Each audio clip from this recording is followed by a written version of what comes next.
Blaise Compaoré est un ancien chef d'État. Nous allons faire en sorte qu'il revienne au Burkina Faso. C'est le candidat du MPP qui promet le retour de l'ex-président du Faso.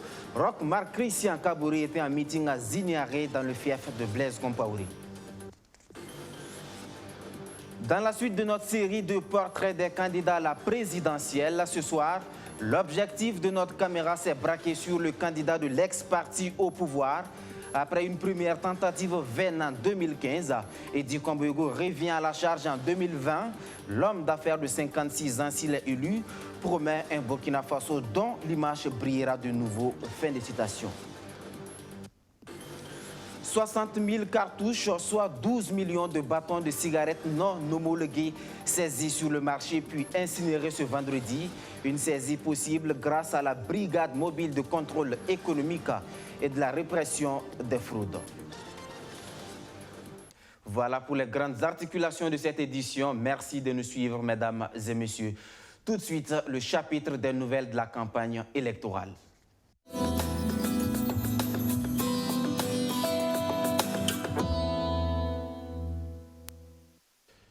La vague orange continue son déferlement dans le pays.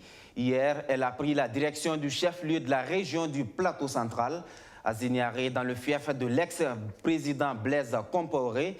Le candidat du mouvement du peuple pour le progrès a pris l'engagement d'œuvrer au retour de l'ancien locataire de Kossiam, Archimède Boy. Le candidat Roch Kaboré accueilli en grande pompe dans le fief de l'ex-président Blaise Compaoré. Sur la place du gouvernorat de Zignaré, les fils de la localité sont venus écouter le président sortant. Occasion choisie par l'actuel locataire de Kossiam pour réaffirmer sa volonté de contribuer au retour au pays de l'enfant terrible de Zignaré, Blaise Compaoré.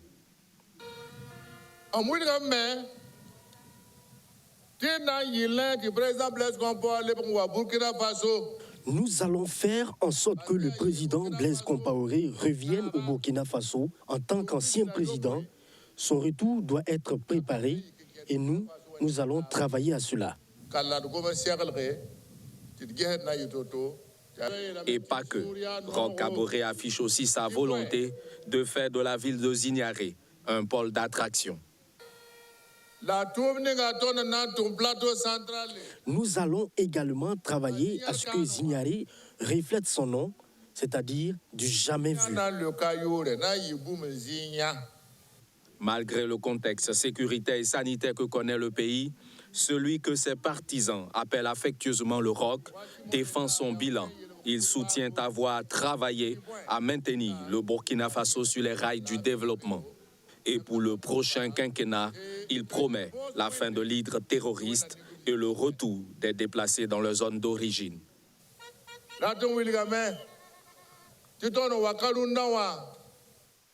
Avec la bénédiction de Dieu, le Burkina Faso va vivre les 5 prochaines années dans la paix. Les déplacés retrouveront leur domicile dans la joie. L'ennemi sera mis hors de notre pays.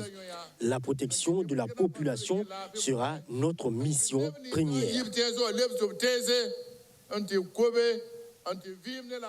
C'est la raison pour laquelle, dans les 10 chantiers de son projet de société, le premier est consacré à la sécurité. Il prévoit une augmentation des effectifs et des moyens matériels des forces de défense et de sécurité, ainsi que la formation et le déploiement des volontaires pour la défense de la patrie en vue de lutter contre le terrorisme.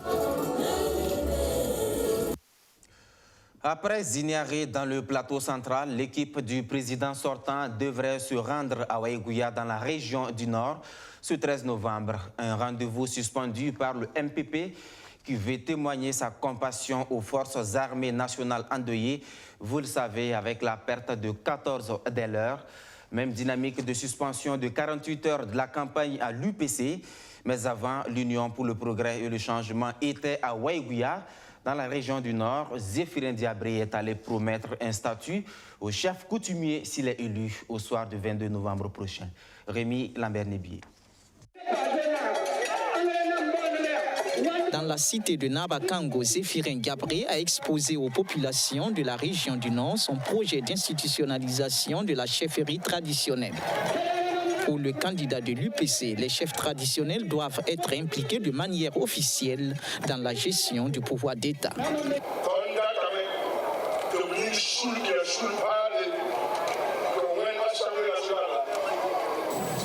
Nous avons prévu créer une institution à l'image de l'Assemblée nationale, mais uniquement consacrée aux chefs traditionnels. Donc les questions d'intérêt national qui susciteront des désaccords entre nous politiciens, ils seront l'ultime recours pour nous conseiller et nous remettre sur la même longueur d'onde. Cela évite également qu'ils s'affilient aux partis politiques, comme c'est le cas actuellement.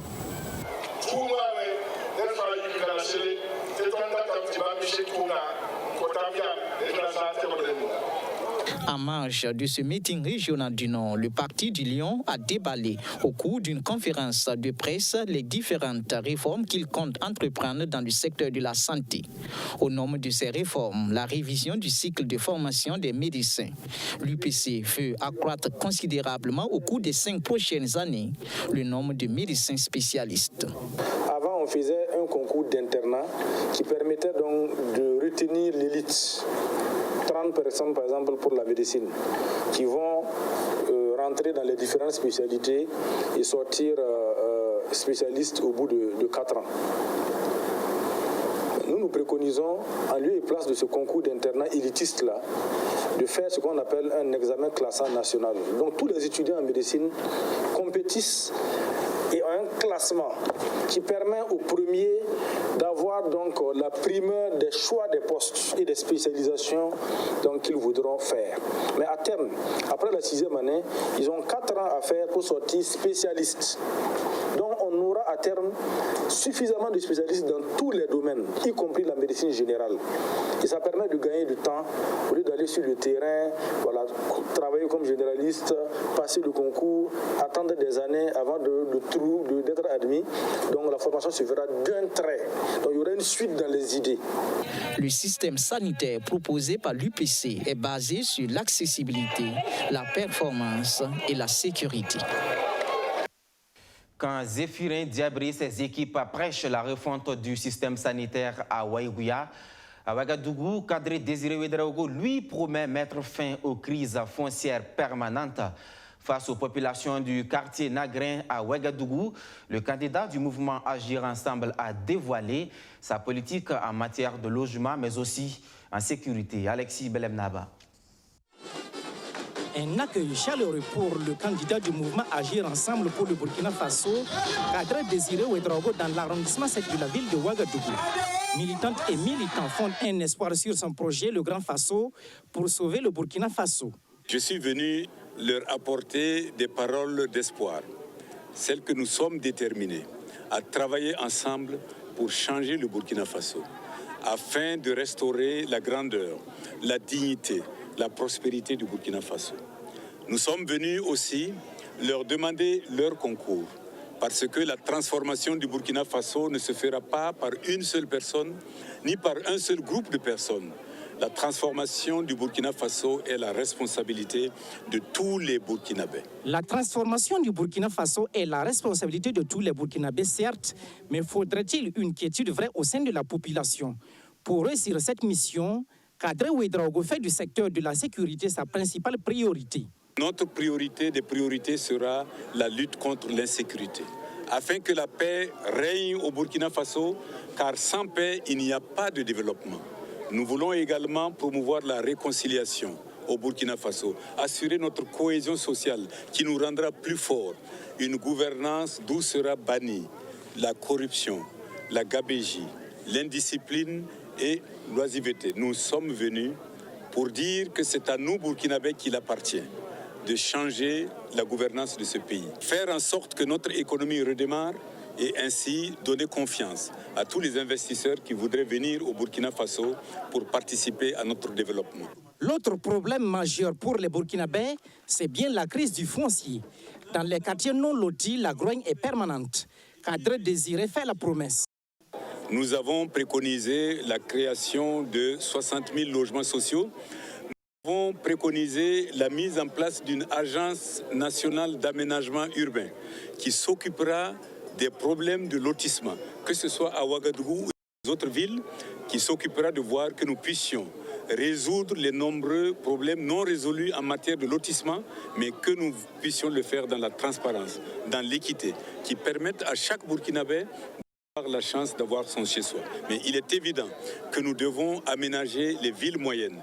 Le candidat d'Agir Ensemble repart d'ici plus que jamais convaincu que les Burkinabés ont soif de changement. Ce changement dans un Burkina Faso réconcilié, Kadra Désiré Ouédraogo veut le réaliser. Lui, c'est un ancien camarade politique de Kadri Désiré Ouédraogo.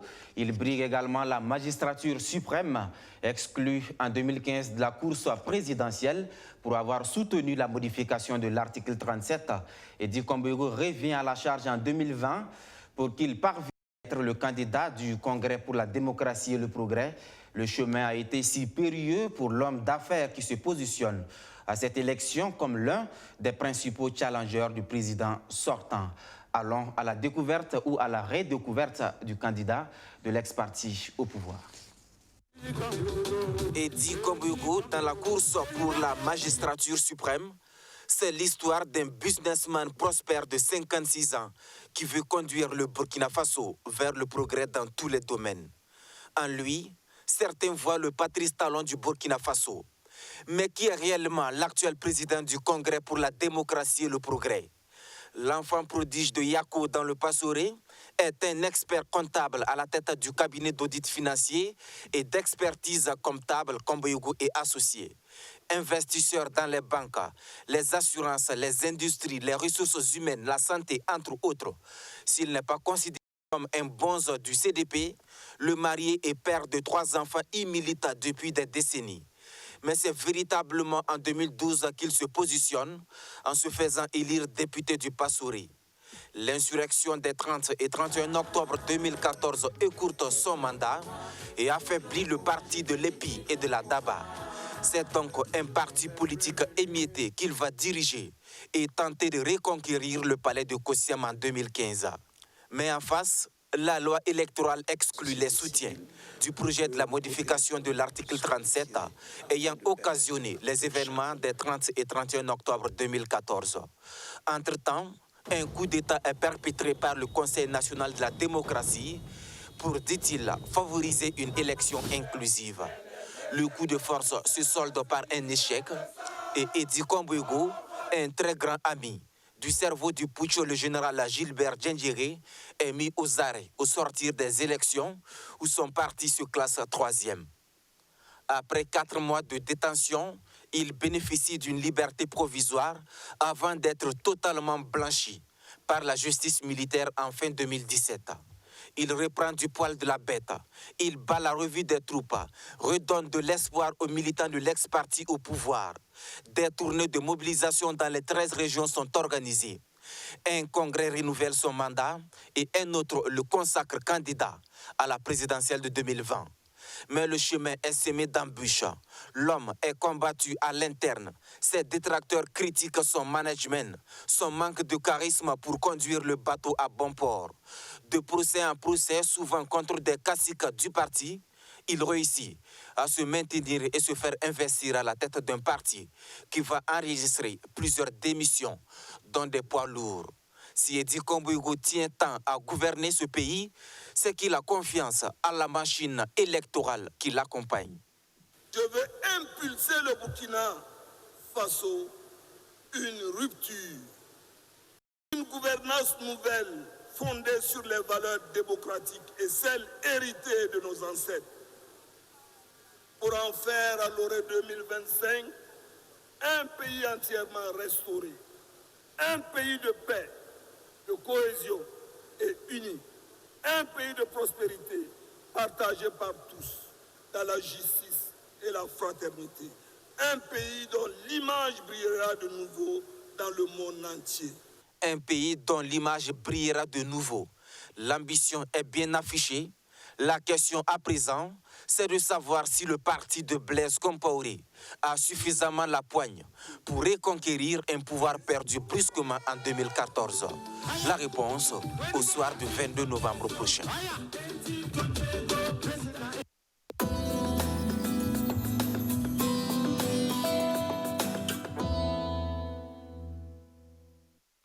Dans le reste de l'actualité, il y a ce face-à-face entre le ministre de l'Habitat et deux structures syndicales dans le domaine de l'éducation.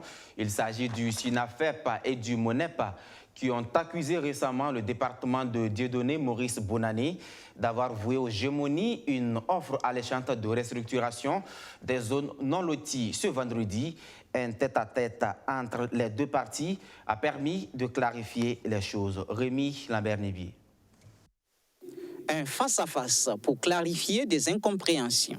Le syndicat national des fonctionnaires de l'éducation de Burkina, SINAFEP, et le mouvement national des enseignants praticiens, MONEP, qui ont accusé lundi dernier, au cours d'une sortie médiatique, le ministère de l'Urbanisme et de l'Habitat de fermer les yeux sur la requête d'une société immobilière qui lui aurait proposé ses services pour résoudre la question de restructuration des non-lotis en 3 ans, sont invités par le dit ministère pour recevoir de plus amples explications. Pour le département de Maurice Bonani, les propositions de la dite société immobilière sont à porte-à-faux avec la politique de logement en vigueur au Burkina. À dire qu'un promoteur immobilier prend l'initiative d'aller intervenir dans une zone non lotie, et on n'est pas encore à ce stade, et il faut bien se rendre compte, c'est comme on a dit plusieurs fois, ceux qui viennent au ministère, les promoteurs disent nous voulons construire 100 logements, nous voulons construire 1000 logements. Et quand l'autorisation est donnée, qu'est-ce que vous constatez sur le terrain? C'est les ventes de parcelles nues que nous déconseillons au quotidien à coup de communication. Mais c'est pour vous dire que non, il y a l'intention qui est là, mais la modalité pratique d'intervention mérite d'être regardée de près. Parce que si on se lance comme ça, c'est la même population, c'est la même opinion qui va revenir dire encore que non, le gouvernement a vendu les zones non loties aux promoteurs immobiliers. Pour le SINAFEP et le MONEP, cette rencontre a permis de lever certaines zones d'ombre. Mais il préconise tout de même au ministère de l'Habitat d'assainir le secteur de la promotion immobilière. On ne peut pas partir sur une base que quelqu'un ait un agrément, savoir quelle est sa moralité, mais le ministère qui travaille en tandem avec ces promoteurs-là pourrait nous situer par rapport à ces promoteurs immobiliers-là. Vous remarquez qu'au niveau de l'enseignement, de l'éducation, nous avons eu des écoles qui étaient construites au niveau du privé où ça n'allait pas, mais on a plaidé à ce que ça soit fermé. Mais quand on veut servir l'État, il faut toujours aller dans le sens de bien faire. Il a été suggéré aux deux syndicats de s'organiser pour prendre eux-mêmes à bras le corps leurs préoccupations de logement. Et le ministère a proposé à ce que, travailleurs que nous sommes, nous constituions ce qu'on appelle une coopérative pour que la question de logement des travailleurs puisse trouver solution. Et nous allons nous concerter pour voir comment ça va se passer. Le ministère a proposé également des formations, voilà, à l'endroit des travailleurs que nous sommes.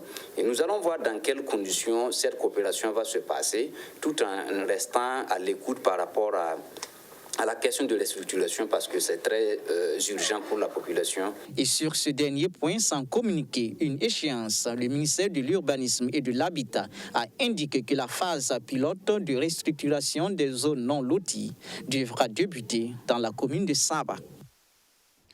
À présent, cette grosse prise de la brigade mobile de contrôle économique et de la répression des fraudes, 12 millions de bâtons de cigarettes non homologués ont été saisis sur le marché chez des acteurs qui ne détiennent pas d'agrément. Ce vendredi, les autorités ont procédé à l'incinération du stock saisi. Benjamin Kwame. Ces cigarettes en incinération sont d'une valeur de 360 millions de francs CFA.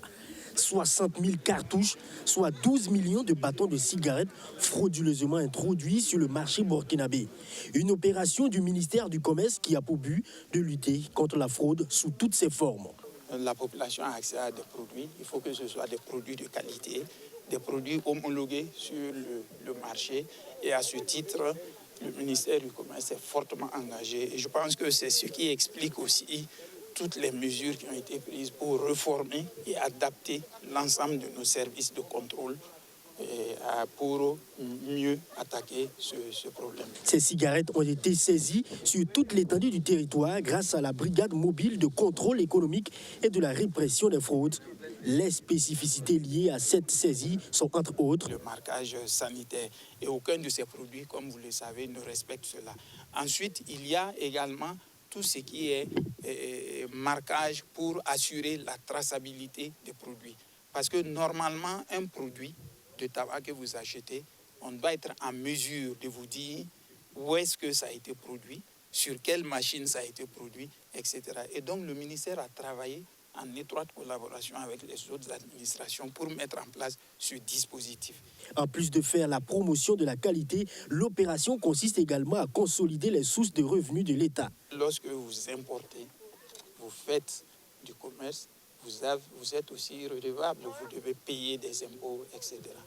Ce matin, nous venons de procéder à l'incinération de produits du tabac frauduleusement entrés sur le marché burkinabé. 360 millions pour des produits qui ne payent pas d'impôts, qui ne sont pas homologués, et c'est autant de défis qu'il faut relever. Et le ministère du Commerce est engagé, fortement engagé sur ce chantier. C'est un gros coup de filet et le ministère du Commerce lance et met en garde les acteurs qui continuent de s'adonner à ce type d'activité. La fraude et la contrefaçon ne contribuent pas au développement du pays. Il faut donc que chacun participe au respect et à la réglementation de la vente et de l'importation de ces produits. Une invite du ministère du Commerce. Une question ce soir, quels sont les impacts socio-économiques de la COVID-19 sur les enfants et les femmes au Burkina Faso? Selon une étude commanditée par le CERADECI, leur éducation et leur santé vont prendre un coup sérieux. Cette évaluation du Centre d'études et de recherche et action pour le développement économique et social intégré vise à élaborer une stratégie de plaidoyer auprès des autorités pour plus d'équité et de justice sociale. Archimède Boy nous en dit plus. Un présentateur, des chiffres et une assistance attentive. Gustave Nébier présente ici les résultats d'une évaluation en lien avec les impacts socio-économiques de la COVID-19 sur les enfants et les femmes au Burkina Faso. Cette pandémie a des conséquences négatives sur les secteurs de l'éducation et de la santé. Et là aussi, il est ressorti que l'impact de la Covid sera très important sur la pauvreté des ménages. On a la pauvreté qui va s'accroître. On a les taux de fréquentation scolaire qui vont certainement baisser. Et aussi les taux de fréquentation des formations sanitaires qui vont aussi très certainement baisser. Et donc, quand vous faites le lien entre le volet macro et le volet micro, vous voyez que la baisse de fréquentation scolaire, de fréquentation sanitaire aura un impact sur le volet macroéconomique. Pour remédier à cette situation, le consultant spécialiste sur les questions économiques propose des pistes de solutions. L'une des solutions que j'ai proposées, il peut y en avoir d'autres, mais je crois que celle qui est la plus simple et la plus directe, c'est d'accroître vraiment la protection sociale des couches les plus vulnérables. La protection sociale, ça veut dire donner des moyens aux couches les plus pauvres pour faire face. Que pensent donc l'expert des dons faits ça et là aux populations vulnérables en vue de combler leurs besoins en produits de première nécessité en cette période de Covid-19? Vaut mieux avoir des mécanismes clairs, prévisibles, pérennes, où les gens savent qu'ils vont être aidés régulièrement sur une certaine période, que des dons ou aides comme ça qui viennent de façon ad hoc, on ne sait pas le lendemain. Ça, c'est pas inutile, mais je veux dire, ça ne va pas résoudre fondamentalement le problème. Cette étude est financée par l'UNICEF. Elle servira pour le CERADECI de base à l'élaboration d'une stratégie de plaidoyer auprès des autorités politiques pour plus d'équité et de justice sociale au Burkina Faso. La COVID-19 n'a pas entamé les cours internationaux sur les dispositifs médicaux. La troisième session s'est achevée le 31 octobre dernier, une session qui a pu former 36 participants venus de la sous-région ouest africaine. La majeure, elle, s'en sort avec près de 18 de moyenne sur 20. Justin Amonto. Moyenne de 17,82 que Kadi Kielo finit cette 3e session du cours international sur les dispositifs médicaux. Désormais, elle est majeure de la promotion 2020, composée de 36 participants venus de la sous-région. Pour elle, cette formation est une expérience de plus pour une bonne prise en charge des malades. C'est un plaisir pour moi d'avoir occupé à cette formation parce que je sors de là avec d'énormes connaissances sur les dispositifs médicaux, chose que on n'a pas vraiment abordé au cours de notre cursus et que nous avons la chance de voir aujourd'hui. C'est vraiment une fierté pour moi d'être major et je note que c'est avec le soutien de tout le monde, autant les enseignants que les autres participants. L'université doit être le creuset qui doit donner les savoirs et pour permettre à la société de mieux se porter. Et je pense que nous sommes en train de jouer notre partition. Donc ce laboratoire est reconnu de manière internationale et il participe fortement au rayonnement de notre université. Et c'est avec fierté que j'ai participé à cette cérémonie. Selon les initiateurs et partenaires de la formation, malgré la crise sanitaire, l'objectif est atteint. L'objectif est atteint parce que chaque année, on veut une participation de moins 30 personnes. Voilà, c'est ce que par rapport à la capacité d'accueil, comme c'est très pratique, il nous faut donc un nombre assez réduit. Et on voulait 30 personnes, on a eu 36, alors qu'il y a eu plus d'une cinquantaine de demandes. C'est déjà pas mal, c'est très bien. On pense que l'année prochaine, ça sera encore meilleur. La mission de la CAM consiste à appuyer les centrales d'achat de médicaments essentiels en Afrique. Donc, c'est avec un grand intérêt que la CAM continue à être partenaire dans le cadre de secours certifiants concernant les dispositifs médicaux. Certains participants issus des pays touchés par le coronavirus n'ont pas pu participer à cette 3e édition du cours international sur les dispositifs médicaux pour cause de fermeture de leurs frontières.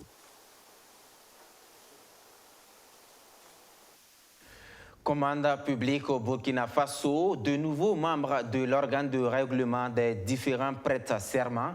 Nommés en octobre dernier, ces 18 acteurs ont juré devant le tribunal de grande instance de Ouagadougou de travailler avec dignité et honneur. Abdou Aziz Sari. Ils ont été nommés le mois dernier par l'ARCOP, l'autorité de régulation de la commande publique. Leur rôle, statuer sur les recours non juridictionnels en matière de commande publique au Burkina Faso. Mais avant d'entrer en fonction, ils prêtent serment devant la Cour de cassation.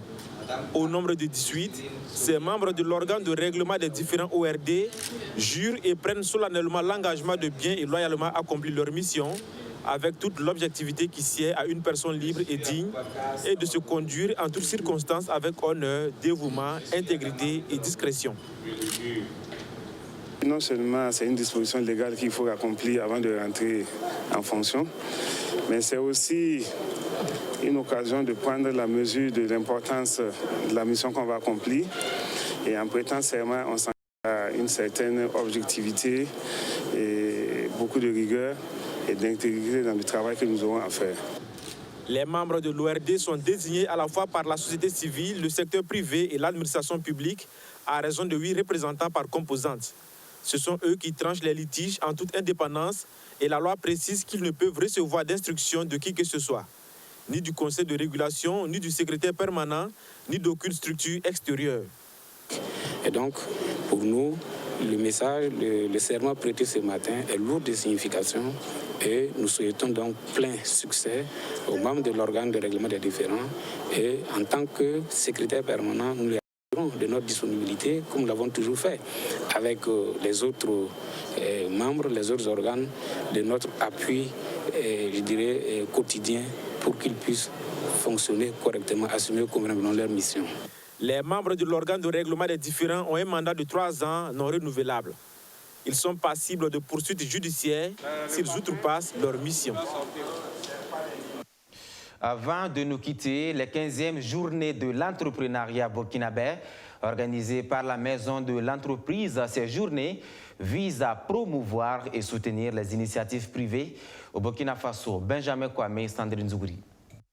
Ils sont tous présents pour apprendre et faire valoir leur talent entrepreneurial à cette 15e édition des Journées de l'entrepreneuriat burkinabé. C'est le cas de Bagré Paul, spécialisé dans la promotion du riz local. Bagré Paul, à travers ses 48 heures de l'entrepreneuriat, veut promouvoir non seulement la consommation locale, mais aussi faire découvrir les potentialités touristiques du Burkina Faso. Alors ici, nous faisons la promotion du riz local, du riz fait à Bagré, sur la plaine hydro-agricole de Bagré. C'est du riz traditionnellement fait à du riz étuvé. Pour nous, c'est de pouvoir, à travers le public qui est mobilisé, et nous afficher aussi et permettre aux gens de découvrir le pôle de croissance de Bagré. Parce que le plus souvent, quand on parle de pôle de croissance de Bagré, les gens n'ont pas souvent, ils ne savent pas ce qui se passe à Bagré.